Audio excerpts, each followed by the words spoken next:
I still remember the moment my mom looked me dead in the eyes across the Christmas dinner table and said, as casually as if she were commenting on the weather, "You're not on the will anymore." It was like the entire room froze. The sound of forks tapping plates stopped, conversations died mid-sentence, and for a second, I swear even the Christmas lights seemed to dim. I sat there staring at her, my mind flipping between disbelief, anger, and humiliation. And the worst part, she said it loud enough for everyone to hear, including my siblings, who suddenly looked at me with that expression people wear when something messy is about to go down but they don't want to get any of it on themselves. In that moment, I could feel years of resentment exploding inside me, and before I even knew what I was doing, I pushed my chair back, left my carefully wrapped present sitting right there on the table, and walked out. But here's what I need to know: was I wrong for leaving like that? Would you have stayed and swallowed it, or would you have done what I did? Because to really understand why her words hit me like a punch to the gut, you need to know the whole story, and trust me, it's a lot deeper than a will, or Christmas, or even family. This wasn't just some offhand comment. This was years of emotional landmines finally detonating all at once. Growing up, I was the middle child, the easy one as my mom called me. My older brother Mark was the golden child, the one who played every sport, joined every club, and somehow managed to charm every adult he met. And my younger sister Lily was the baby, delicate, soft-spoken, the one everyone wanted to protect. Me, I was just there. Not problematic enough to be a concern, not impressive enough to be a priority. I remember birthdays where my siblings got what they asked for, and I got whatever was on sale. School events where my mom showed up for them but somehow always had a busy day when it came to mine. I grew up learning how to clap for others while pretending I didn't care that no one clapped for me. When I turned 18, I left home as soon as I could. I put myself through school, worked 2 jobs, and built a life without depending on anyone. I didn't complain. I didn't blame. I didn't make drama. And maybe that was the problem. Maybe being too independent made my family think I didn't need them at all. Every holiday, every visit, every family gathering, my mom always made a point to brag about Mark's promotions or Lily's achievements, and if I mentioned something good happening in my life, she'd respond with something like, "Oh, that's nice," and move on. I got used to being the background noise. Still, I kept showing up, kept trying, kept giving gifts no one appreciated and time no one valued. I guess a part of me hoped that one day my mom would see me, really see me. But things got worse after my dad passed away. He was the only one in the family who treated me like I mattered. After he died, something shifted in my mom, like she rearranged her emotional priorities and somehow decided I was no longer part of them. The will became a sensitive topic. Dad had always said everything would be split evenly among the 3 of us, because he didn't want us to fight or feel like he played favorites. But after he was gone, Mom suddenly became forgetful about certain details. She started insinuating things like, "Well, you know your brother has a family to take care of," or, "Your sister is still struggling financially," even though I wasn't exactly rolling in money myself. But I never questioned her. I didn't want to be that child who fought over inheritance. I didn't want to be petty. I didn't want to give her another excuse to paint me as the ungrateful one. Which brings us to this Christmas. I had spent weeks thinking about whether I even wanted to go. Every holiday lately had turned into some combination of passive-aggressive comments, subtle favoritism, and uncomfortable silences. But my dad loved Christmas. And even though he was gone, some part of me felt like showing up was a way of honoring him. So I went. I showed up with a tray of homemade desserts, a bottle of wine, and a carefully wrapped gift for my mom, A framed photograph of her and my dad, digitally restored, printed on archival paper, placed in a handcrafted wooden frame. It cost more than I should have spent, but I didn't care. It felt meaningful. I wanted her to have something that showed I didn't forget the love they had, and I didn't forget him.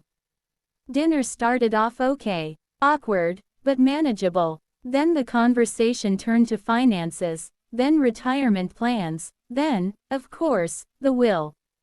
My mom started talking about future planning, and my siblings were nodding along like they already knew what she was going to say. That's when it hit me. They did know. And I didn't. As they talked, I tried to stay quiet, sipping my wine, pretending I wasn't feeling left out again. But then my mom turned to me, and with a tone that was disturbingly cheerful, she said, "Oh, by the way, I updated the will. You're not on it anymore." Just like that. Like I was an item being removed from a grocery list. The initial shock was like cold water. Then came humiliation. This burning, stinging feeling that rose into my chest. My siblings both shifted uncomfortably, but neither said a word. Neither asked why. Neither defended me. They just avoided eye contact while my mom continued eating like she didn't just drop a bomb into my life. I finally found my voice long enough to whisper, "Why?" She shrugged. Actually shrugged. "You're independent. You don't need anything from me. And honestly, you're barely around. It just makes more sense this way." Barely around. I had visited more than my brother.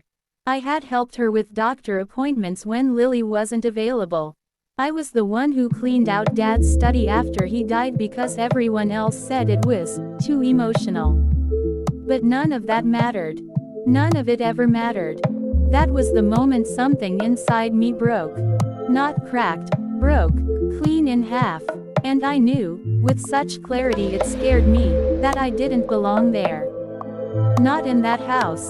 Not in that family dynamic. Not in that moment where I was being treated like some disposable afterthought. So I stood up. Quietly. Calmly. I pushed my chair back, grabbed my coat, and left the present I worked so hard on sitting right there in front of her. And I walked out. No scene. No shouting. Just a silent exit. And you know what? No one followed me. Not a single person came out to ask if I was okay. So here's the thing. Before I go any further, I need to ask you, yes, you listening right now, what would you have done? If you were sitting there and your own mother told you that you were removed from the will like you were some unnecessary extra, would you have stayed and pretended everything was fine just to avoid drama? Or would you have stood up and left like I did? Because the next part of this story gets even messier, and before I tell you how everything unfolded, I want you to take a second and comment what you would have done in my shoes. When I got home that night, I sat in the dark for a long, long time. I wasn't crying. I wasn't angry. I just felt empty. Like the family I had spent my entire life trying to belong to finally confirmed I wasn't part of them. I didn't text anyone. I didn't call. I waited to see if anyone would reach out. Hours passed. Midnight came and went. Nothing. The next morning, still nothing. It wasn't until 2 days later that my sister Lily finally messaged me saying, "Mom is upset about what happened. She says you ruined Christmas." That was it. "No, are you okay?" "No, I'm sorry." Just blame. I stared at the message and felt something inside me solidify. It was like all the years of being the afterthought finally caught up, and I couldn't pretend anymore. I wrote back, "Tell Mom I didn't ruin Christmas." She did. She didn't reply. Later that day, my brother sent a text too. His message was longer but somehow worse. He said Mom was stressed, that she didn't mean to hurt me, that I should have been more understanding, and that the will isn't a big deal anyway. Not a big deal. Was he serious? If it wasn't a big deal, then why was I the only one excluded? Why did he and Lily get to stay on it?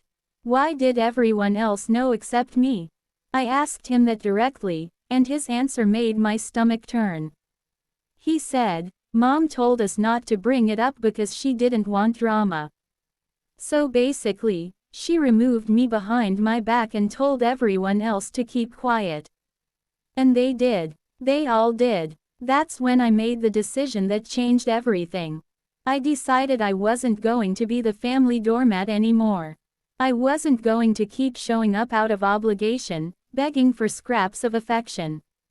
I wasn't going to keep pretending everything was normal. So I blocked the family group chat. I muted my siblings. And I didn't contact my mom again.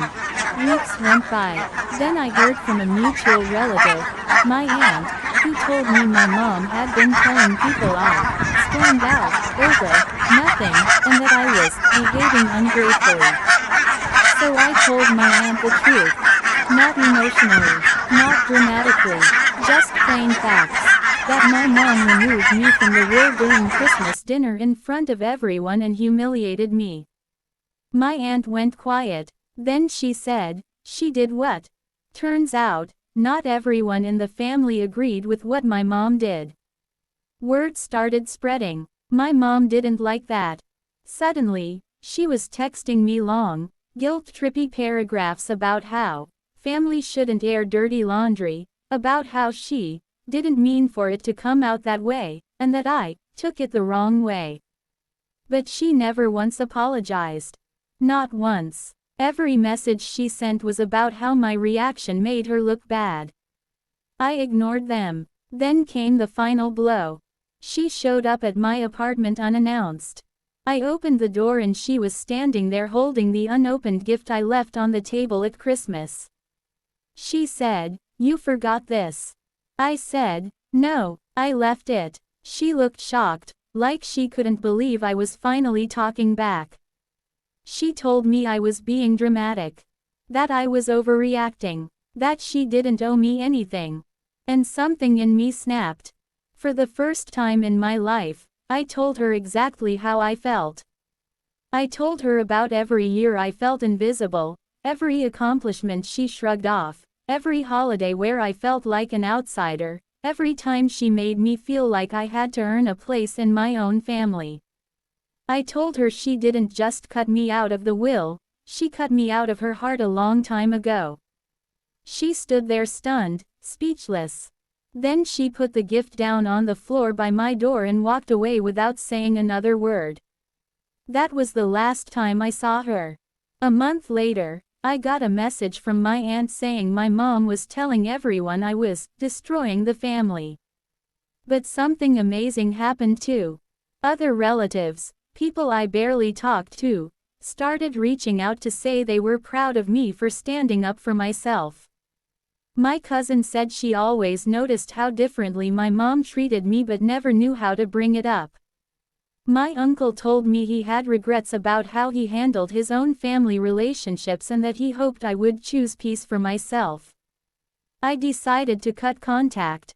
Fully. Completely. And for the first time in my life, I felt free. Not angry. Not lost. Just free. So here I am now, telling this entire story because I want to know if I really was wrong for walking away. Some people say, family is family no matter what, but is that really true? Does sharing DNA mean you have to let people hurt you over and over again? Or is there a point where you're allowed to choose yourself? If you were on my side, like this video. Subscribe for more stories like this. And share your final thoughts in the comments. I read every single one.